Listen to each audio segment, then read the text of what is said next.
We're here at Calle Mayor. So lakad tayo dito guys sa Calle Mayor. So dito makikita niyo yung Instituto Italiano de Cultura. Katapat siya ng Capitania General. Marami ding church dito sa Calle Mayor guys. May iba't ibang restaurants. Usually sa hapon maraming tourists. Ito ay Iglesia Catedral Castrense.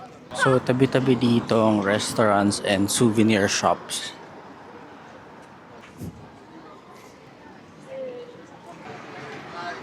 Ayan, madaming souvenir shops. Nandito rin to Casa Asia.